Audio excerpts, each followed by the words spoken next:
Terra incognita speculative fiction. Terra incognita speculative fiction.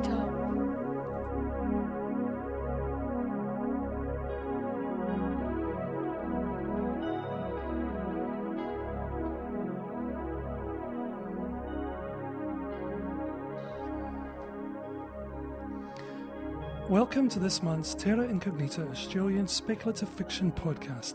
I'm your host, Keith Stevenson. Put simply, Terra Incognita is the best Australian speculative fiction read by the authors who created it. And please visit tisf.com.au for links to our featured author's website and publications. This month's writer is Deborah Biancotti, who's been writing darkly satisfying speculative fiction for many years now. Deborah's debut collection, A Book of Endings, has just been published by 12th Planet Press to shining reviews. And her story for TISF, Hush, features in that collection and is a disarmingly simple but at the same time dense tale of the desire men have for immortality, the things it makes us do, and the things it makes us ignore for the greater good.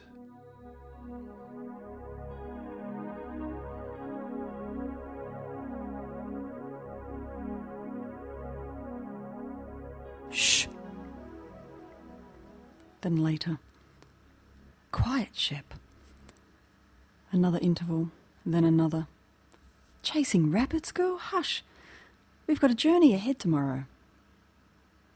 Journey? She opened one eye. Timmins was hunched in his chair by the fire, hands hanging in a loose clasp like an open clam. He was getting old, Shep noticed. She noticed that a lot lately. How thin and white his hair was, how thin and white he was, and how the skin between his fingers and thumb when he reached for her face was slack and soft. Good girl, Shep, he said. She heaved herself up and went to him, rested her chin on his knee and waited for him to scratch her nose. He obliged immediately. But soon the crick in her neck forced her to lay back down on the floor at his feet. Good dog, said Timmins. Shep whined. Wake up, Shep, good girl, time to go. It was morning. She knew this because the lights were off and a milky blur filled the windows, as close to daylight as they got nowadays. Dust covered everything, covered the world, covered up the light and the days and the seasons. Timmins was holding out the lead and harness. I'm sorry, girl, we got to do this. It's the law. Insistent, he slipped the harness over her head and buckled it over her back while she struggled to rise. The stiffness in her elbows slowed her down. She made a low growl that she hoped sounded like, "Where are we going?" But Timmins didn't answer. They left the apartment and walked out across unscented turf to a covered carriage, black and gleaming like a stone. A chestnut horse fronted it and gave Shep a disdainful look as she approached. She stared imperiously back, not because it was a horse, but because it was working class, when she herself was clearly something better. A man stepped from behind the carriage, a stranger with a wet face, not wet like water, wet like drunkenness and want. There by nightfall? He asked. Only the horse will need tending by then. He said it like a challenge. Leave it with me, said Timmins. I know animals. The man chuckled. An odd sound, his laugh, a toneless nasal thing like he was trying to breathe through water. Shep stifled an instinctive growl. See that? He nodded, indicating Shep. Haven't seen a dog in years. He hunkered down in front of her and she let out a whine, then a grunt as his hand landed smack on her skull. He rubbed at her ears and pulled at the loose skin of her neck. Quiet, isn't she? He observed. Unusual breed. Last of her litter, too. The man stank of sweat like onions. He was lean and rough, calloused on his hands, face and elbows. Shep thought maybe he was a turtle hiding out as a man, There was something determined about him, but little that was slow, she sensed. She suffered the pull of his fingers on her ears. "What was she before her mash? That what you call it?" the man asked. Timmins nodded. "A scientist. A man. Yeah?" "My mother-in-law, she was undistinguished, if you don't mind me saying," replied the man. "Wealthy, though. Got herself mashed into a litter of kittens, fitted her brain, all neat into theirs. Most of 'em made it, too. They were 5 gen. You types had it pretty much right by then, eh?" Timmins nodded. "Shep here is 1 gen. No, thought they were all done for by now. You just don't hear about them. We keep them pretty close." "She a toy?" Timmins shook his head. "No, she's not cleared for work with children. We didn't do the same extensive pre-mash testing as now." The onion stink man made clucking noises with his tongue. "Too monstrous, eh? The kids, I mean." He laughed that drowning laugh again. Timmins had a sad droop of a half-smile on his face. "She's fine with me," he said. "I'm Timmins, by the way."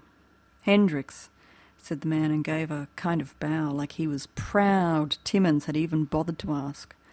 He turned to the horse and gave the address. "Sure," said the horse, eyeing Shep again. "Voice box," thought Shep resentfully. She clambered up the ramp and settled against the carriage floor. From the window she saw the bald sun rise with clockwork smoothness, lighting the dusty air with opulent fire as it slow-dived upwards. She dozed again, woke and dozed all day. Once she thought she saw a child's face, his mouth a perfect frozen O of terror, his pale hair clamped to his skull and his skin white under ice. She whined and rose with a start, ignoring the stab of pain in her back. But there was no child. Only the moon, its engine bearing it skyward after its stint as the sun. Moon and sun were one globe, artificial stand-ins for the real things which had long disappeared behind dust and the detritus of human waste. The carriage rolled on. Her uncut nails clattered on the floor as she turned in 3 tight circles and then fell rather than sat, back legs stiff and unwieldy. "Steady on," said Timmins affectionately. He reached to smooth her brow and scratch her snout. Shep made a hooting sound. She asked. Who? You mean who are we visiting?" asked Timmins. He ran the back of one hand down the length of her jowls. "The sister of your mash human. She knew you when you were Joseph Shepherd. We need to ask her." He drifted back into one of those sad smiles. Shep settled with her head on his foot, lulled to sleep by the steady rumble of the carriage. When she woke next, it was because Timmins had moved his shoe out from under her. There was a thin line of drool smearing his toe, and she whined in apology. Timmins was at the carriage door. "I had no idea how remote your home was," he called, jumping to the ground. "Remote, all right. Last remote place on God's dull brown earth, eh?" came a voice that cracked and split with age. Shep reached the carriage door and spied an old woman with gnarled shoulders and a loose house dress like a tent. She looked sure and cautious. "This is Shep," said Timmins. "Ha! Shep, is it?" said the woman, reaching out a hand like they all did to scratch at Shep's skull. Her fingers were like needles. "Bernese, eh? Bernese mountain dog, Swiss breed." "That's right, you know your animals." "I do that. Don't see a lot of them anymore. Labs take 'em all for mash, of course." She eyed Timmins bitterly. "Too many human brains they want preserving, they reckon. Can't keep up with demand. Can't afford to feed them all. But I remember when them was just good old-fashioned pets. The Bernese were bred for their stable neurology." Right. Out of my league, that neuromash stuff," said the woman. "Well, how about you getting down from there, old thing?" Timmins pulled out the ramp and the woman let out another "ha!" of exclamation. "Newfangled things," she said, "and I suppose the horse is mashed too." "I am," called the horse, making the woman laugh in a long series of ha-ha-has, bending forward so her gnarled back rose above her head. "All this work on the brain," she said. "Still most people in poverty, farming's all to hell, food's to be stolen from fields when farmers ain't looking. Had me a good worker last year. Poisoned himself. On a potato plant. Go figure. Not the potatoes themselves, the berries. Ate the berries. Starving, he said. Died on my own lawn. Nothing to be done. No doctors out here. Well, come in then." She gestured them to the door of her home. It was a modest place with a narrow front, 3 concrete steps, slit windows with a pale wash of light behind them. Only on the first floor, though. All the other windows were closed and dark. Local scientists asked if I wanted to mash the boy's brain. His brain. "Got no animals left for it," I told him. "Got no funds. Besides," she led them into a narrow corridor, "if he had a good brain, wouldn't have eaten those berries." Timmins said politely, "Of course it was your brother's work which made that question possible at all. Before Joseph there was no neuro—" Yeah. Heard it before," said the woman. "Straight through to the back. Front room's a mess, I'm afraid. Hardly ever get up the stairs any more. So down here's all there is for me. Back courtyard, not too cold out there yet." Shep was shivering, her belly on the cold pavement, the bare moon clicking across its program above her. Timmins rested a hand on her neck. He was silent, lost in his head. She recognised this posture from the times when he was working, trying to undo a knot in his mind. When the woman returned, she was carrying a tray with teapot and cups, plus a plate of flat biscuits. Shep didn't recognise the woman. A fault of time, she figured, time either acting on the woman's face or Shep's memory. "Miss Holly, do you mind if—" said Timmins, reaching for a biscuit and gesturing towards Shep. "Feed the dog my good biscuits, eh? Oh, fair enough. Don't know that Joseph ever liked biscuits, truth be told." Shep sucked the crumbs from her teeth. "You weren't much in contact with your brother in his later years, I understand." "Later years," said Holly. "Early years, most of the years. Nearly 20 years between our births. Different mothers, of course." She handed Timmins a cup with a delicate painted flower along its side. "But I'm sure you must be aware of his pioneering work in neurology," Timmins persisted. "He fashioned the entire process for mashing human brains to animal hosts." Holly bit into a biscuit triumphantly, crumbs littering her lips and spilling unheeded to her chest. "I know it," she said. "Left nothing for his family. You understand? Don't know why he was so hung up on the brain. Suppose he was always trying to save his kid brother, eh? You know Joseph's history, I'm assuming." She leaned back, lost in her own memories. "Brain the seat of the soul and all that. Did he say? Why, that is? Did he say why?" She looked vulnerable and hollow, an old woman in a floral house dress, with a stained apron and stale biscuits in her pantry, unaccustomed to company. Shep rose from her spot on the floor and moved to Holly's side, allowing the woman's sharp fingers to find her neck. She felt a sudden wave of sympathy. Everything in the world seemed old nowadays, and Holly was just part of it. I'm sorry," said Timmins. "I was a junior when your brother was head of the lab. I didn't know him well." Holly nodded. Didn't like to fraternise, did he? Like that with family too. "You say his younger brother died. Your brother." Holly nodded, coughed, choked, spat a wave of crumbs into the air. She teared up and her face went red, and Timmins leaned forward in alarm lest she collapse, but in a moment the scene righted itself and Holly took a slurp of her tea. "Henry, yes." She coughed, continued. "Younger than Joseph, a year older than me. I don't remember him too well. Guess I was, 3?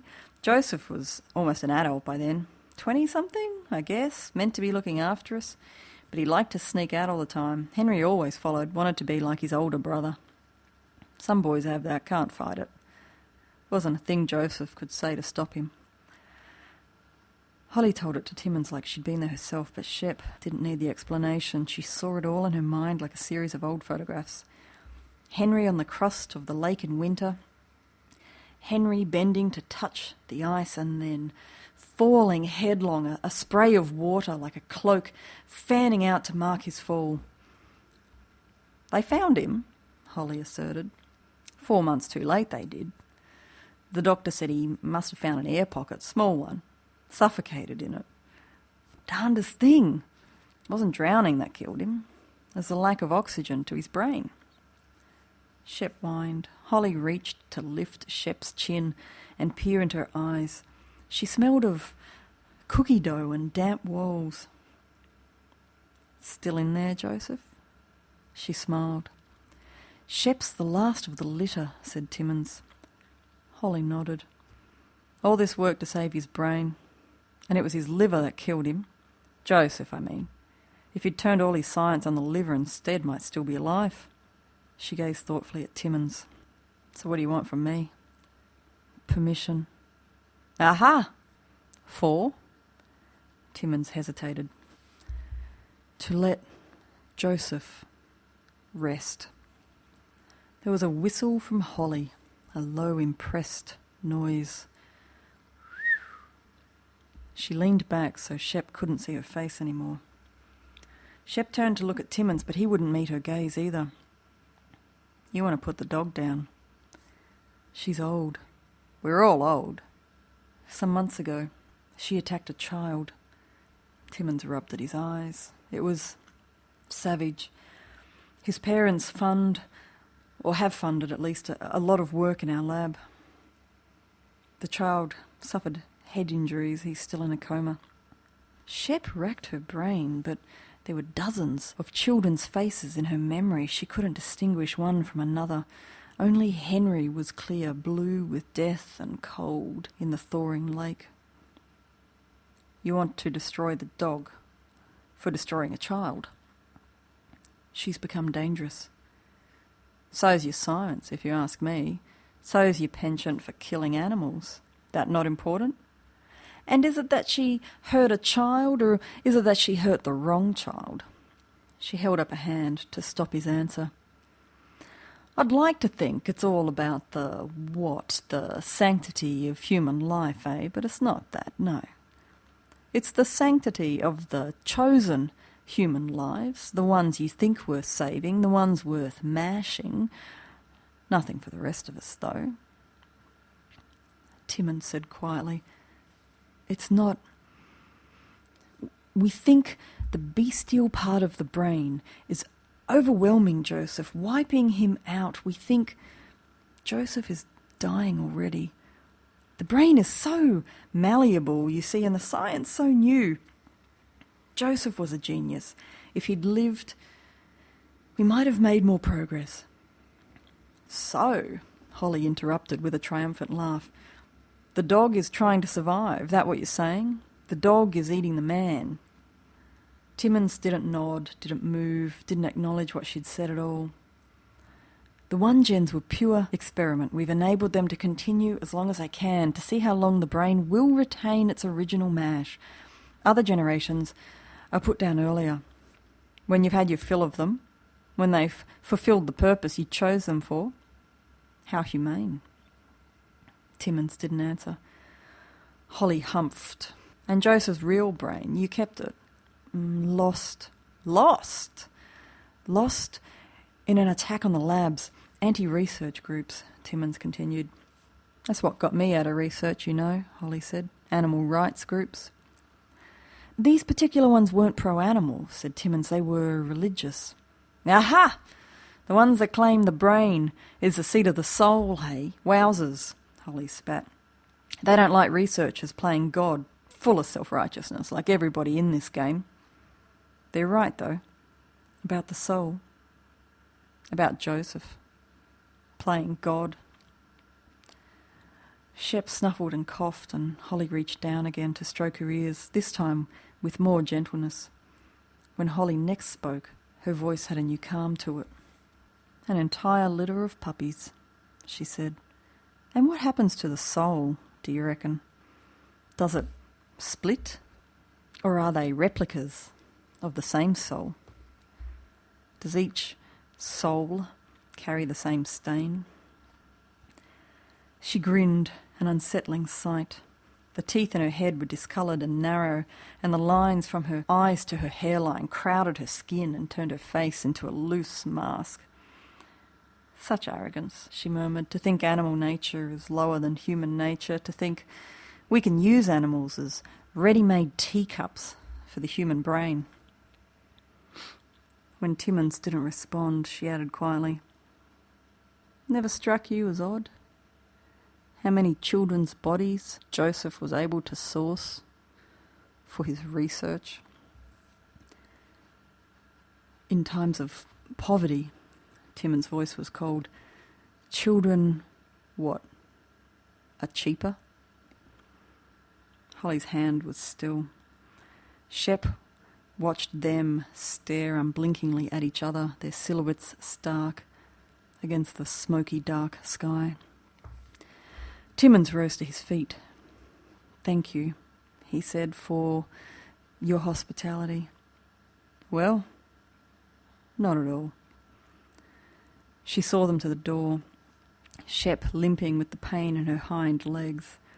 As Timmins operated the ramp to the carriage, Holly leaned down and addressed Shep one more time. "Best thing for you, old girl," she said. "Joseph was so afraid of death he couldn't look away from it, but you don't need that, hey? You just need to rest.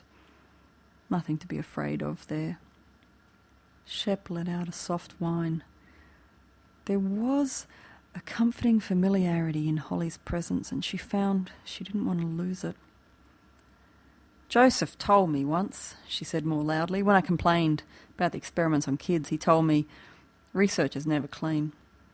Progress relies on sacrifice, and a refusal to be reasonable. That's what he said. Think there's anything in that? Got to be unreasonable to push progress forward, so he said. Can't take things lying down." Timmins was harnessing a resisting horse. "Up, Shep," he said, lowering the carriage ramp. Then to Holly, "I'm sure I couldn't say." He climbed into the carriage and slammed the door behind him. Holly rested her hand on the window, staying them. "Reasonable men," said Holly. "Couldn't do what you do." Shep turned to Timmins, but he was staring at his host with blank eyes. "Funny thing about Bernice, though," she nodded towards Shep. "They're quiet. Rarely bark. Good with cattle, good with kids too, not vicious. Not a vicious bone in their bodies. Can't see how you'd ever call them bestial." She moved off and raised her hand in a wave. There, girl." Timmins slumped in his seat, finger across lip, eyes fixed on the haze masking the horizon. She nudged his leg and he shushed her, but offered nothing more in the way of comfort. Shep whined once to herself and slept, the rumble and clump of their progress rocking her to sleep. When she woke, the sky was boiling pink and the desert beneath it was a blur of red. She rose stiffly, dull pain in her ribs and elbows. Timmins was dozing, his chin on his shoulder and his arms slack at his sides. He looked washed out, as if dawn and wakefulness might never find him. Shep sniffed the air. She growled, "Onions." "What?" Timmins roused, but the rest of what he'd meant to say was lost behind a muffled cry. The carriage came to an abrupt stop that sent Shep skidding. Timmins, too, had to hold onto his seat against the momentum. Two men moved into the carriage, oxygen masks on their faces. One moved fast towards Timmins and pushed a cloth to his face. Timmins fought blindly, his cries becoming more distant until they stopped. Shep moved to stand, splinters of pain shooting through her back. She landed a bite on the leg of the nearest man, and he yelped and lashed out with his foot. She was sent skidding to the far side of the carriage, where she hit the wall hard. She let out a yelp and swerved back to the fray, but the other man leapt on her with a cloth in one hand, pressing it to her snout. Timmins had fallen to the side, mouth open. Shep tried to call out, but her vision rolled and she fell choking into a darkness deeper than sleep. When she came to, she was on her side. The uneven floor dug into her ribs, bruising her with each roll and lurch of the vehicle. Loud music was playing and there was a stink of vegetables. She was in a van, she realised, its high windows covered in dark cloth. Impossible to tell if it was day or night. She stiffened at the sound of voices. "Is he for my birthday?" A child's voice. Shep tried to rise, but her first few attempts were thwarted by the rough roads. Her back creaked and refused to bend, her claws scrambled for purchase. She struggled finally to a sitting position. "That's right, son." There was a man at the steering wheel. No MASH driver for him. She could smell animals, though, beneath the reek of onions. She craned forward. The smell was unmistakable. Sure enough, she spotted Hendricks, their onion-stink stable owner, the man who'd given them the horse and carriage. She whined to herself. Where was Timmins? She moved closer to the back of the seat. From there she could make out the halo of hair that marked the child sitting beside the driver. "He's a she, son," said Hendricks. "She's very rare and smart. Ever seen a dog before, Huck?" There was silence from the boy, but his hair spun in the moonlight. "What about in books? You seen dogs in books?" "Sometimes," said Huck. "Sometimes they bite." Hendricks chuckled wet and snide. "Those are old books. Dogs don't bite anymore. They're just like people now." "Yeah? Good people," Hendricks assured the boy. "Hand-chosen for their brains. Well, not your grandmother. She chose herself. But this one, this dog, was a scientist." There was a photo hanging from the rear view mirror. A boy with a grin as wide as his face, eyes screwed up against the light. With the moon behind the photo like that, the boy looked blue. Like he was suffocating, Shep thought. She tensed. She edged closer, the radio masking the clack-clack of her nails. There was a growl trapped in her throat, but she held it there. "She'll keep you company when Daddy's at work, see?" Hendricks was saying. "Oh, okay." Beyond the windscreen, the night loomed starkly. To the right, Shep saw the rough earth edge of a cliff rising above them. On the other side of the car, nothing. Just night. And the moon. "It'll be just like having a grown-up looking after you." "Oh, okay," said Huck again.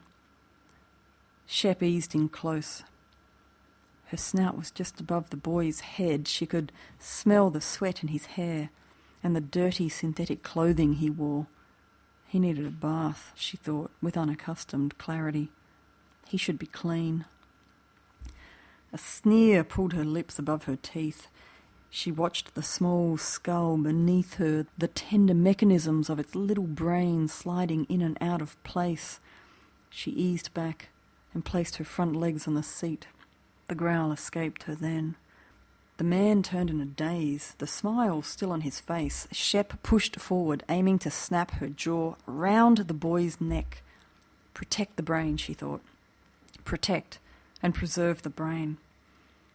The pain in her back snagged her and she came up short. Her jaw clamped down hard on the child's skull and the impact sent a shudder all the way to her chest. She'd never liked the taste of blood. The boy screamed and screamed. He tried to pull away, but Shep was too strong. She shook him, almost gently, trying to work her way to his neck. He was screaming without pause, his hands held out stiff in front of him. "Let go!" shouted Hendricks. "Let go of my boy!" He had one hand on the steering wheel. With the other, he landed a punch to the side of Shep's head.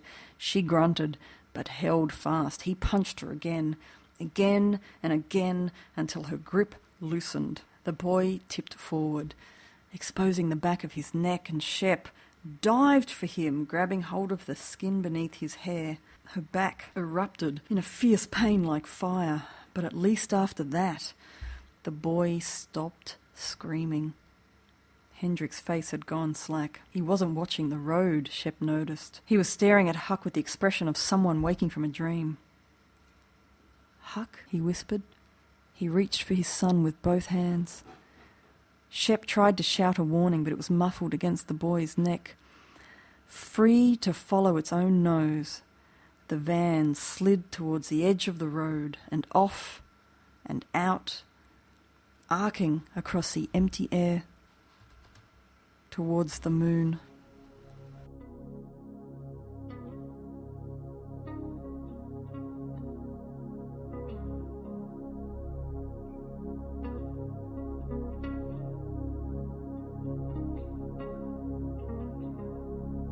Terra Incognita Speculative Fiction. Terra Incognita Incognita. Reviews.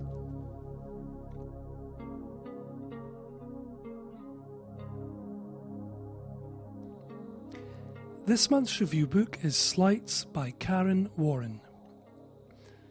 Karen has a solid history of finely balanced, unsettling shorter fiction that's appeared in more magazines and anthologies than I can comfortably mention here, so I was looking forward to her first novel.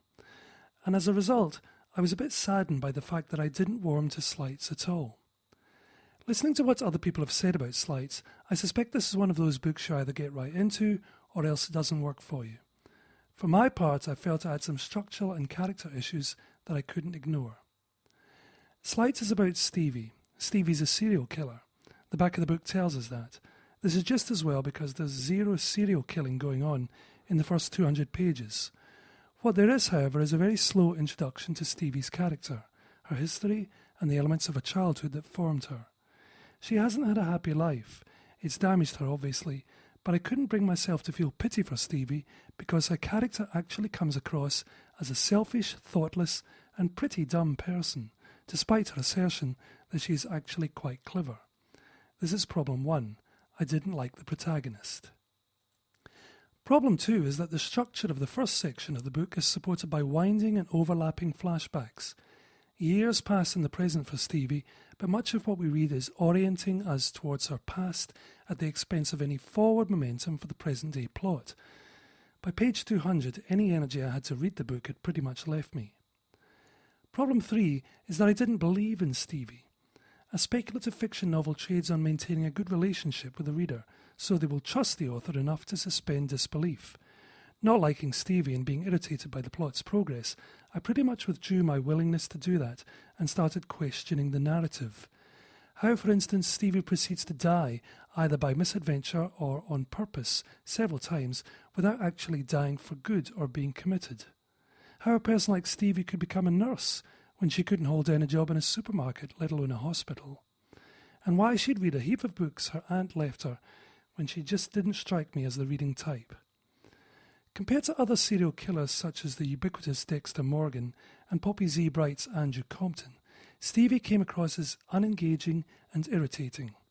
For a novel that rests entirely on its main protagonist's shoulders, that is a serious drawback. 2 stars. Slights by Karen Warren is published in Australia by Angry Robot. You have been listening to Terra Incognita Australian Speculative Fiction Podcast. Visit tisf.com.au for links to the featured authors' websites and for details of their publications. Stories are copyright by the author. Book reviews are copyright Keith Stevenson, 2009. This podcast is licensed under a Creative Commons Attribution Non-Commercial Share-alike 2.5 Australian licence. See our website for details. Please tune in next month for another podcast of the best Australian speculative fiction read by the authors who created it.